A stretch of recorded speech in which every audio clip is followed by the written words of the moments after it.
Hello, my name is Sarah Day, and today we are here to be discussing our town.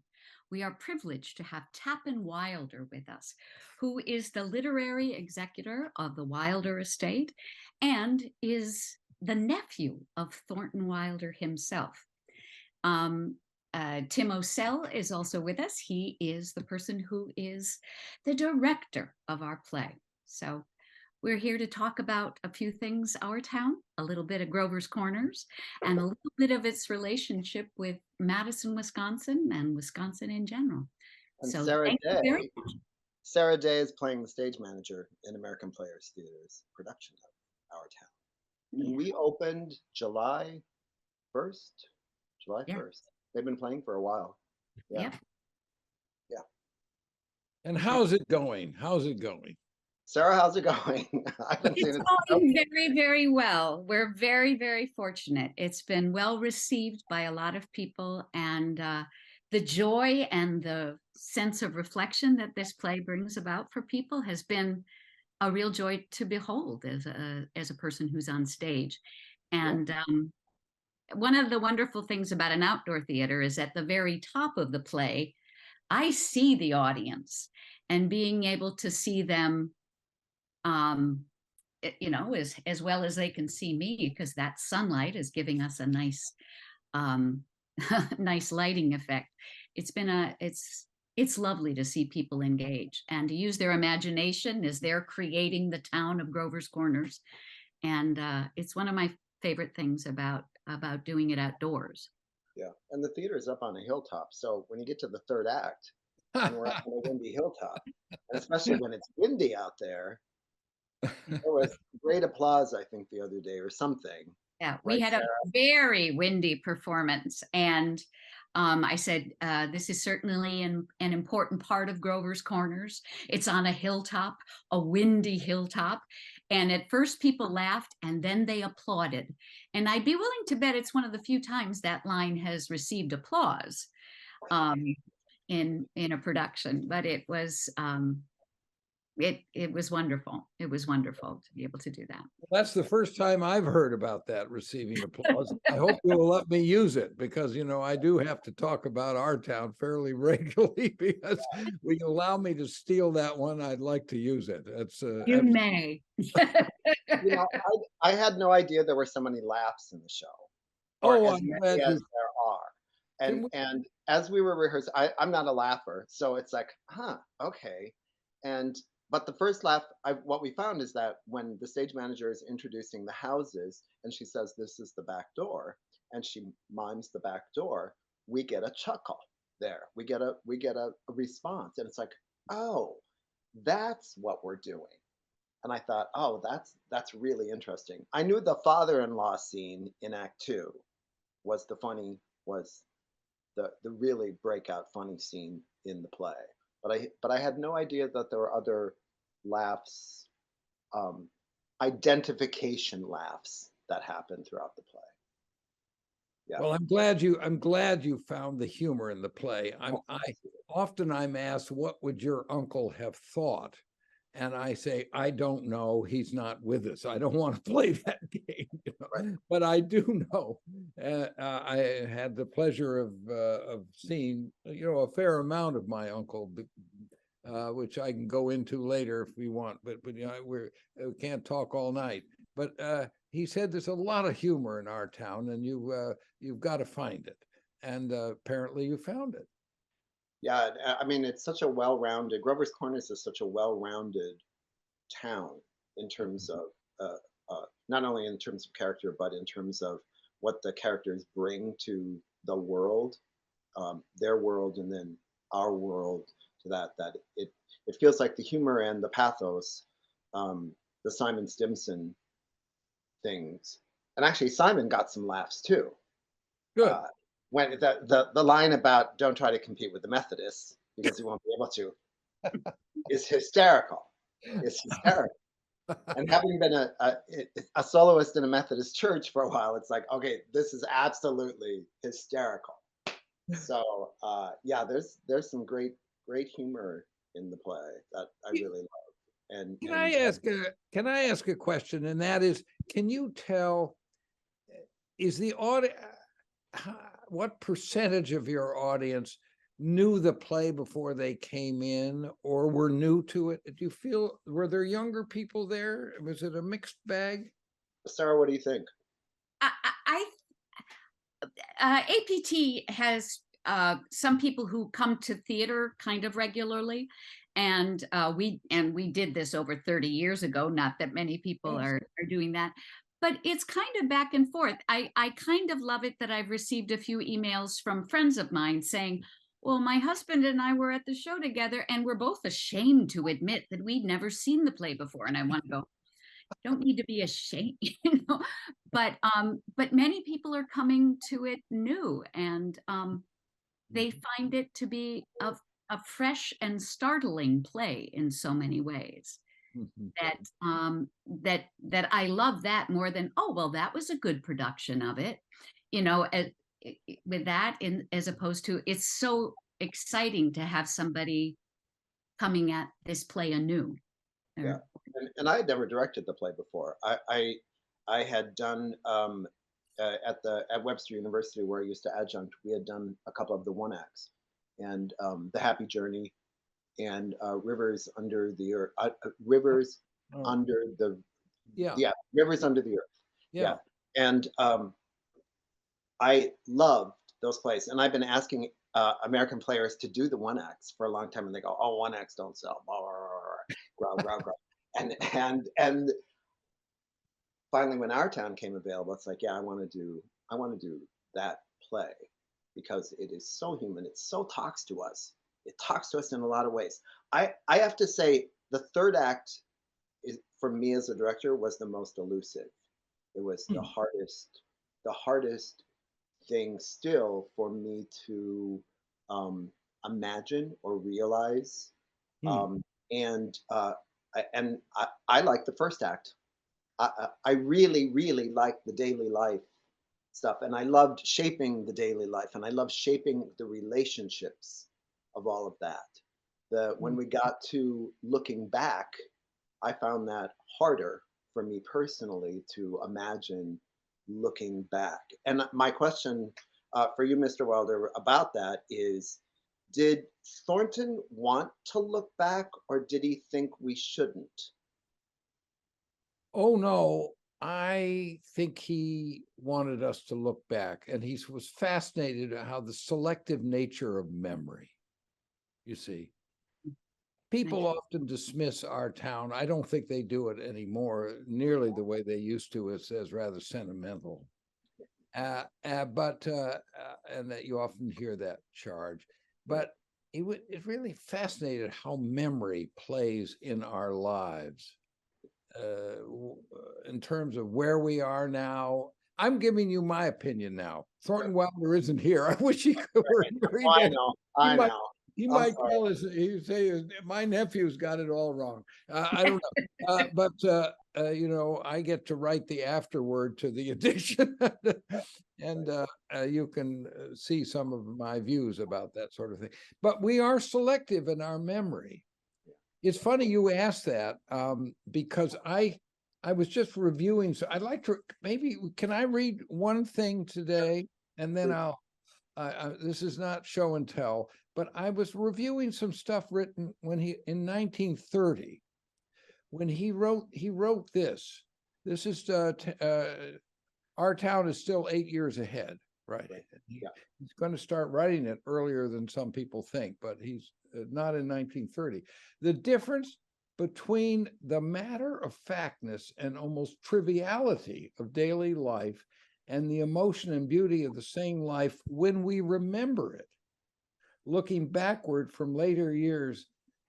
Perhaps the principal theme of all my books is when a situation is more than a human soul can be expected to bear, what then? In other words, we're selective. And when we go back, sometimes a lot of the bad stuff disappears, and we try and remember what is somewhat more lasting. That the poets a little bit, the saints have a little grasp, and the rest of it is very elusive. That's a very tough line. I Yeah, think. that's exactly it. The I'm stage not manager. answering your question. I'm just trying to complicate it. Well, and the reason one of the reasons, well, that's great. We love questions, right? That's what the theater does, is ask all kinds of questions. Uh, It's been One of the reasons I ask is because the stage manager and Emily, in a sense, through the first two acts of the play, are kind of on the same Yeah. thinking in terms of living life. Um, the stage manager becoming the minister at the wedding, that kind of thing. But then in the third act, they're actually at different points of view. Yes. Emily wants to go back, and the stage manager says, "You shouldn't." Mrs. Gibbs Yes. says, "You Yes. Yeah. shouldn't." Yeah. So that's why I wondered, was anyone speaking particularly for Thornton in terms of, oh no, don't try to go back because it won't live up to, or it will just, you will realize the things that you didn't know, and that will be painful. Um, so I think the third act is really interesting, like really interesting in terms of what are we being told? Are being told to go back? Are we being told not to go back? Where are we and all that? And I love that at the end of the play, there's just questions. Mhm. Well, he's not a preacher. See, No, not a preacher, but he's certainly raising the questions. And isn't that what great artists do? Is that what you meant by the third act was so hard to get your hands around? Were yeah. you looking for answers like a good Methodist, or were you? Well, no. And I was actually raised Catholic, but in college I happened to be the tenor soloist in a Methodist church. And I went, oh, the Methodists have it so together. Okay, I'm sorry for all the Catholics listening to this, but the Methodists were like, they sang more, right? The Yeah. Methodists. And they paid their choir people and all that stuff. But Mhm. I just had a harder time in the third act because I think personally I'm not one who tends to look back. I tend Yeah. to look forward, and Yeah. being in the theater makes me want to pursue the questions of living, which is a forward motion, it feels like, rather than a backward motion. But it's tricky. The third act is, I think it's tricky. It's Mhm. really tricky. I think the first act is beautifully drawn, just beautiful. I just love watching those people function and have relationships with each other is amazing. Those the And I how think Tim, yeah. Go ahead, Sarah. And I mean, the thing that I love too was that Tim made me aware as I play the stage manager that my function, that my objective in the show is to give to the audience why I love these people so much. And that first act in particular, sort of setting up the scene and then being able to sort of sit back and go, see all these wonderful people. I just am filled with so much love for them and their story, and that makes it a really, I don't know, it's, I'm not the lead character in this play. These people are, the town is, and their daily life. Very well put. But in that third act, Sarah, Mhm. uh, how do you draw away? Because you do draw away, Yeah, right? but I still feel what I really love is that I think again the stage manager lovingly doesn't want you to be hurt by you seeing what you've missed out in life. Just take what you have right now of life, of your impression of it. But if you want me to show you February 11th, 1899, I'll do that for you. Mhm. But I'm a Right. little bit like a mother that's worried about her child making an error, Yeah. making a mistake. But Right. it's still filled with love. I guess you want to learn for yourself. And because Emily is a learner, I mean, because she's bright and likes to learn, that Mhm. it's like, okay, this will be hard. Yeah. Um, What we discovered in rehearsing the play is that what happens in the third act and that Emily has to learn is that this isn't that being in the cemetery isn't an ending; it's a new beginning. And Yeah. that is the thing that when we started rehearsing the conversation about the stars and how long the light takes to come to the earth, and all of that sense of look at the stars, it's like this connection to something larger than us that the stage manager talks about um, earlier on in the play, um, that's actually what Emily needs to learn. I don't know whether audiences get that. We do because we got to work on the play. Mm. I hope they do. I hope they get it. I hope they get that there's something new, a new kind of beginning happening, or a new journey happening for Emily. Mhm. Well, I like what I love the way the third act left you all the difficulties of getting your hands around it. That should be. And I love the fact that you have that sense that the play ends with a host of questions. That's just absolutely wonderful. Yeah. Because I think the way I see it, and I'm just listen, I'm a nephew, and I'm not the guy, not Thornton Wilder, but we are what we are, what we were, what we are, and what we will be. And there, you throw that into a whole host of questions, and you have it. Can I ask another question? Sure. There's a lot of irony in this play. Okay. Yeah. Yeah.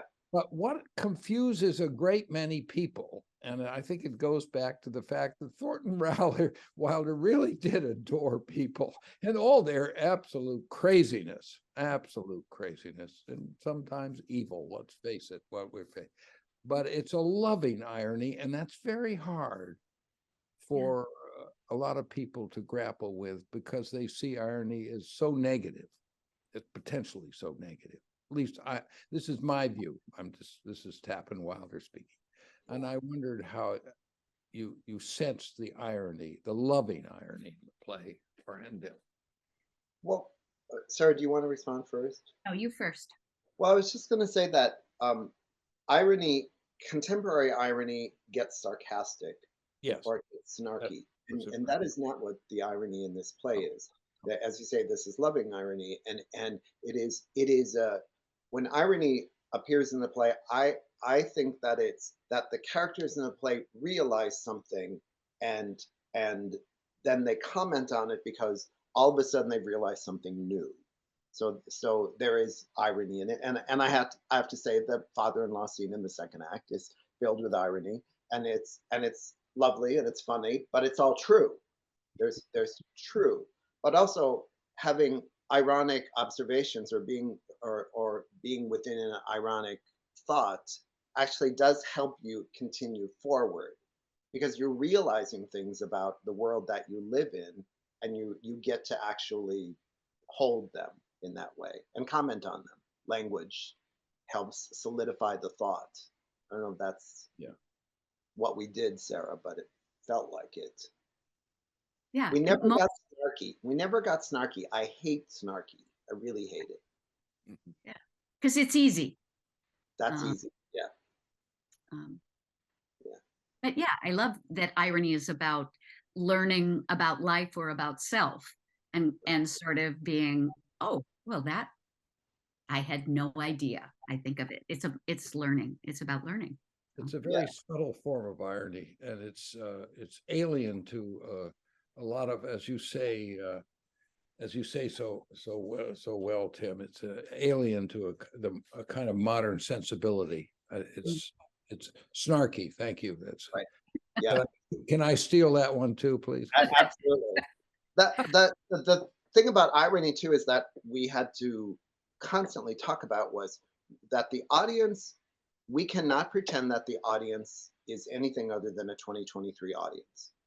So the idea of irony, what is ironic to a 2023 audience might not have been ironic to a 1938 audience, or any other audience throughout the playing time of our town up to date. So we constantly wondered whether the things that, for example, things that the stage manager said, that our audience is going to find that ironic or more disturbing than they were, or less disturbing than they were, or in a different kind of context. Is we always tried to contextualize, or that the stage manager always knew, and also Mr. Webb and the professor knew they were talking to a 2023 audience.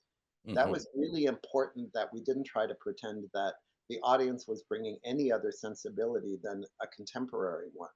Yeah. So I am dressed in what would be considered, I mean, a 2023 clothing.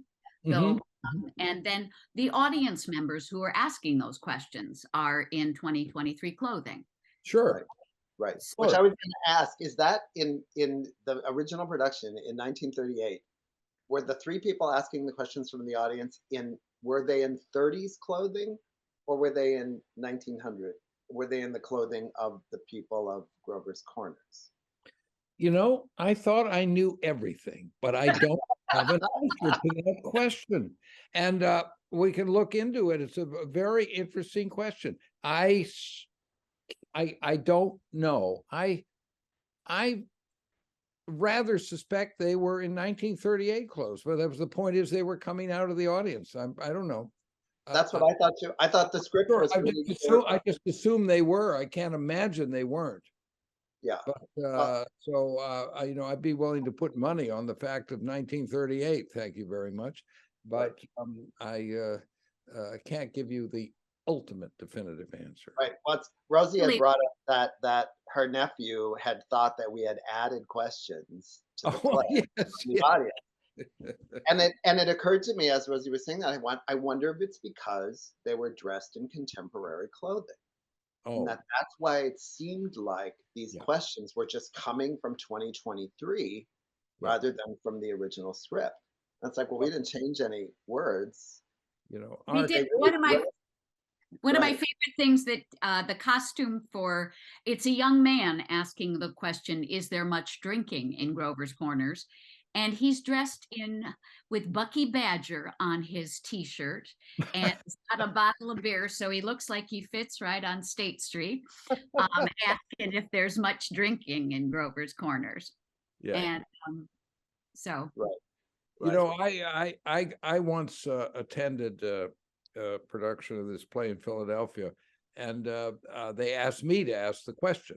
And I think it was, you know, is there any? I can't remember now which question it was, but it wasn't the key question. Is there much drinking in Grover's Corners? That question was asked by the mayor of Philadelphia, who has had a certain reputation as a tippler. Oh, okay. And oh that got the biggest laugh of the night. And I was totally upstage, completely upstage. That's So, kind of how we took it. That what? the question being asked was, I hope there is, but I think there probably isn't, given what I've seen up to this point. Well, Well, I yeah, have, yeah, I love the play because it was written yesterday. That's the way it really was. And it you really can was. have an awful lot of fun with it. We have to be careful that people don't sometimes overdo it. Right. But the fact that it allows for, you know, any kind of casting and whatnot is just such a tribute to my uncle that I'm very proud to represent this play and many other things. By the way, he wrote a novel called The Woman of Andros, and it's in there that the first that he used this scene of coming back from the dead. It's all there. Almost every word of it is Huh. there, and so and that was a best-selling novel in 1930 in a different setting. We're talking about a Greek isle a couple of hundred years before the birth of Christ, and we have the gods are performing a function. It's fascinating, but there it is already. Yeah. Um, it's been really lovely to have been doing Our Town as Ann Patchett's book was released of Yes. Tom Lake. And so that's been, I've had many people who are, I bought a couple of copies and given them to friends. And it's been such a treat to be able, her afterward, the idea of really wanting to say, you know, if this book had a purpose, it's to have people reread Our Town or to read it for the first time and all of his work. And it was just like, it's such a loving tribute to your uncle that it was like, oh, and I get to be doing this play right now as this book is having life is a joy for me. Yes, well, I'm hearing about her wonderful novel every day, and I went to hear her speak in San Francisco just last week, and there were hundreds of people there, hundreds of people. She has an enormous following. Yeah. Really an institution as well as a novelist. And of course, she owns a bookstore, which is absolutely fabulous. So that she's an all-purpose hitter, and it's a marvelous tribute to Wilder. And it's very, very, very exciting. And she's been great. They've acknowledged it beautifully. Yeah. And I was so, the thing that I was really thrilled about is that I wound up mentioning it to the young woman who plays Emily. And Emily wound up, she didn't read it. She listened to Meryl Streep read it, which is a cool thing. And she just said, everything about this book speaks to me. As someone who had gone home for, she had to go home for the, during the pandemic, and was with her mother, and they shared more stories than usual. And her being an actor, being an actress and then coming up with that, it was really, I loved it that a 20-something was feeling so much connection with this novel, and with Thornton Wilder being brought into importance within this book. Well, I couldn't ask her a question that was too busy, but the question I'm going to be eager to ask her when I get a chance is how she wrote so accurately about a summer theater. Where did she get all that information? Yeah, right. Yeah.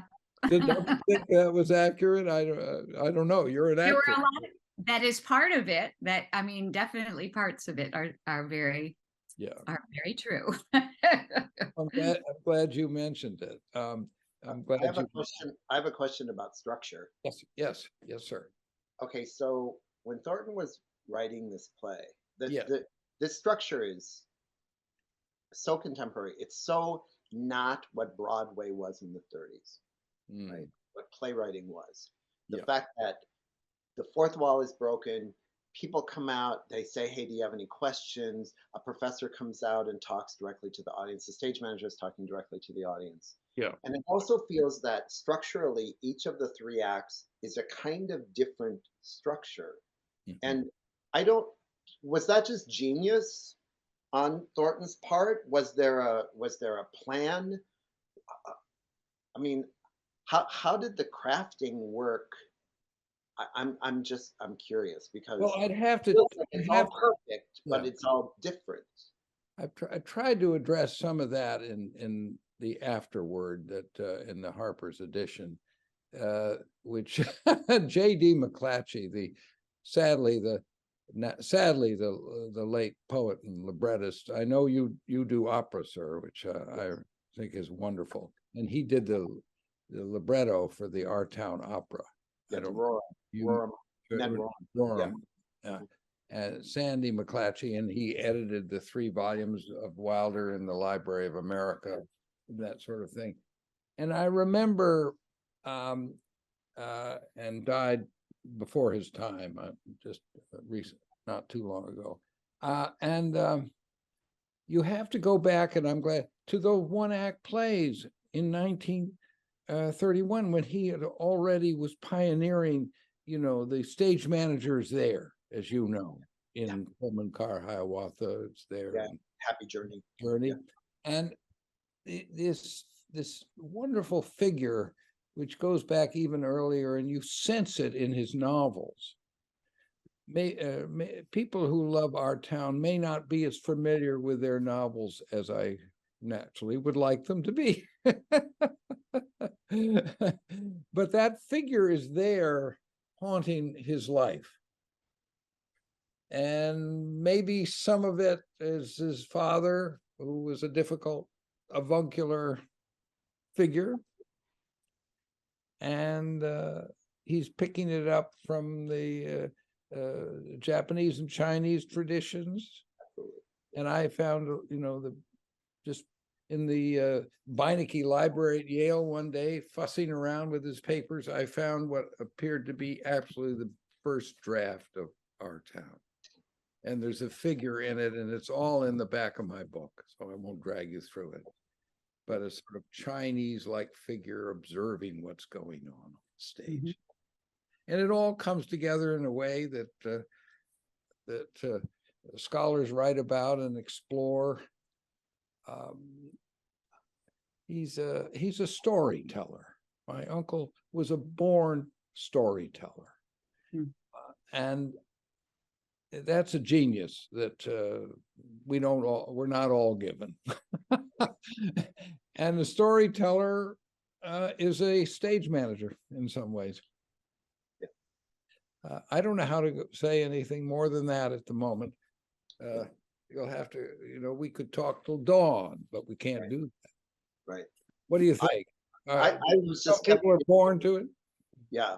In rehearsal, I was just constantly surprised by structure. Yes. And we'd run act one, and I'd be at the end, and it was mind blowing. I would just go, "What is this? I don't know what this is. I haven't directed a play like this ever." That Really? does all the things that it does, and yet it's a whole. Yeah. It's really amazing, amazing. And then act two, act two kind of coalesces with the bride and the groom, those scenes with the parents and the parents, and and then we have the drugstore scene, which is which I think it is one of the best, if not the best, scenes in all American drama. It's amazing. To watch those two, and I have to say, our Emily and George, Samantha and Ron, are brilliant. They're brilliant, and you just follow them every second of what they're not saying and what they're trying to say, and it's like, oh my God, this is brilliant. But it also feels like a little one-act play, just that scene right there. It's amazing.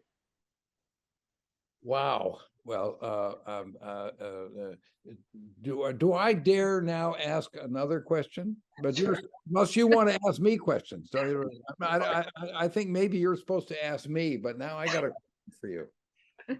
How many people, since the play opened, asked this? What are the latitude and longitude lines of the play? Where is the play? How many people have asked that question? Well, no one ever asked me that, but I did tell the cast, because it's out in the ocean somewhere, right? It's off the shore of Massachusetts. That's right. In the play. But nobody ever asked the question, right? No, because they just assume we're telling the truth about that. Now, why is it in the water? That I don't know. All I know is it gave us permission to be our Grover's Corners. Right. That we weren't trying to replicate Peterborough. We weren't trying to replicate any of those towns. Right. We were trying to live our town. And then the director's notes, I go, this is our town. It's not your town. It's our town. Right. This is us. It's not meant to be a role model for any town. It is the thing we were back in 1900. And I think, and this, a pal of mine really threw this in my face recently. I've never thought about it, so now I'm trying to tell you how I enjoy meeting people who help me out. It's in the water. It's absolutely in the water. But is that not extraordinarily symbolic of what he said that he was trying to do from the beginning that he did it? Where life began. He was trying to write a world play that would play everywhere. And the ocean, you see, covers a significant part of the globe. Therefore, it is symbolic. One way to look at this is symbolic of what he was trying to do, namely the world, because what unites all of us together is water, one way or the other. I don't know if you'd buy that or not, but I throw it out for what it's worth because it sounds sort of good, don't you think? Sure. No, I like it. And like I said, it liberated us from having to ground it in a New Hampshire reality. Yes. That's what this did, was it gave us permission to be specific, and yet the universal is within the specific, right? So And we it's done all found, over the world, and it's done all over the world. I mean, yes, it is truly an internet. Most Americans don't realize this, but what an international play it has been, and in fact has been within a year or so of opening. It was being done yeah. abroad. But, yeah. Do you Um, think it is a masterpiece? What? Do you think this Our Town is the masterpiece, or uh, I would argue that Skin of Our Teeth is Mm-hmm. could actually be the masterpiece. I don't know that Skin of Our Teeth talks to audiences as easily as Our Town does, and I use Right. easily, Right. not as a pejorative, but Yeah. Skin of Our Teeth is Yeah. it's the King Lear of Thornton Wilder stuff, right? I mean, it is huge. It's huge, and I love it. It's huge. Yeah. It is a full course meal. Absolutely. You know, the wonderful thing about spending time with my uncle is that he's a man of so many pieces. Um, it's, you know, everybody says it's hard to slot him into the canon here or there, everywhere, and the scholars have a hard time fitting him into what they understand about drama. But he's always escaping you. And so he has masterpieces, I think, of his one-act plays. They're masterpieces. They're masterpieces of his major plays. They're masterpieces of his translations. I mean, his Doll's House is extraordinary, and now that's part of the record. And he did music and his essays, and he was a teacher and a lecturer. They're masterpieces of all these things.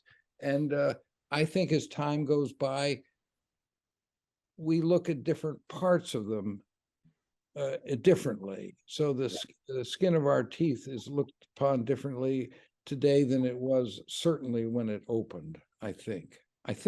And Our Town is a constantly shifting, kind of a kaleidoscopic. It's a play which speaks to us in different ways all the time, you know. I mean, the thing One that act I play. really But listen, don't trust me. My name is Wilder. I'm here to promote. You can't believe a word I say. I'm a believer. I mean, because American Players Theater began as a theater that calls itself classical theater, is what Yeah. how it started out, and that we perform plays that we see as classics, and that title, that name, has sort of shifted. But I think of how Our Town being a classic has to do with the fact that each of us can come at that play at different points in our life, and different parts of it speak to us.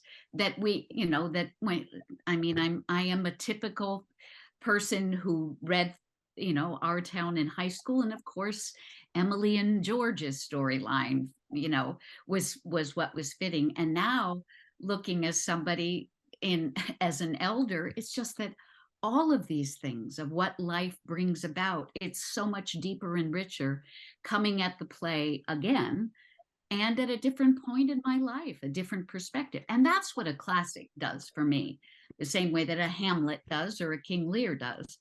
So does Our Town. Yeah. And And the fact that you're a woman playing the role, well, there's a difference there. I was telling somebody that part of me being of a woman playing the role is, I would say that in today's theater, I would say that at least 80% of the stage managers are women. Would you say that's true, Tim? Yeah, probably. I mean, A yeah. clear majority, and they might not have been that in your uncle's time of No. when he wrote the play. When But you say stage manager, you mean playing the part or the Playing the part. theater? people who work as stage managers, I mean, Oh, the title of a stage manager I got is, it. I would say that 80% of the people who belong to Actors Equity Association as a stage manager are probably are female. So it's like, well, that's yeah. And I would also say that actors playing the stage manager are more female than not. That more than 50% of the current stage managers playing the role are female. Yes. That's Could be. Again, I can check on that, but I think you're probably right about that. Yeah. It's interesting. Yeah. Yeah, really interesting. I'm That, sorry, by the way, I have not seen you play the role, Sarah. I hear you're absolutely wonderful. that's fabulous. Thank you. I'm grateful to your friends.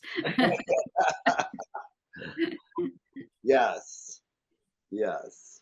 I I remember one of the first female stage managers I ever saw was Pat Carroll Oh yeah. Heck, yeah. at the Roundabout Theater in Bethesda. I lived in the East. I'm Oh yeah. on Western now, in the East. She was really wonderful in the role. It convinced me that women could do it. Sure. Well, she must have been a force to be reckoned with. I know that later in Washington, D.C., she played Falstaff in Henry IV, Part 1. Oh yes, that's right. So, The so she was quite a Yeah, force. she Yeah, was terrific for it. yeah, yeah. Wonderful. Yeah. Well, now, any other questions? Have we settled the whole matter? I think so. I mean, yes, You know, yes, you mentioned music with your background in opera, and it's the hymns are important yes, in this show. yes, they are. And Uh, and we decided early on that there shouldn't be any other music other yeah, than the hymn tunes. That there isn't sound, yeah, but that the hymn tunes themselves were the music that the community brings to the right, play. yeah, So we didn't commission any other underscoring or any of that. That felt wrong. Didn't feel strong. I wanted the hymn tunes that would started to occur at the end of Act One with the choir practice, and then into the wedding. good. I that's very sound of you. I congratulate you on that. That's the hymn that is very that's the Methodist part, even though the Cardinalists are trying to make it happen. Right. Well, Very, it's interesting that "Blessed Be the Ties That Bind" yeah, yeah, is yeah, the hymn tune in all three acts. yes, And when Sarah and I first started working on this role, Sarah recommended reading The Bridge of San Luis Rey, and she said, "And look at the last page, and look at the last paragraph." yes, And yeah, that, after reading the novel and the last paragraph, I put the last paragraph into the director notes. It's that became so this idea of binding the land of the living and the land of the dead, and the bridge between is love. That hymn tune became the symbol of that for me personally, and for Sarah as well. And we really hung our hats on that. mhm, And we also felt that the stage manager then was the bridge between the 1900 and the audience of 2023, and that she in essence is love. I mean, that's a little metaphoric, but that we do need a bridge between what was and what is, and that we can cross over that bridge, however strong or weak we wish, or however whatever we want to do. But that's what the stage manager is. She's saying, "Come and look, come and and look, Sarah, come and." Sarah, have people? Do you hear sniffles and stuff in the audience? Yes, very definitely. Very definitely. Yeah, Yeah. people When are very moved by their relationship to the people on that stage and their relationship to their story.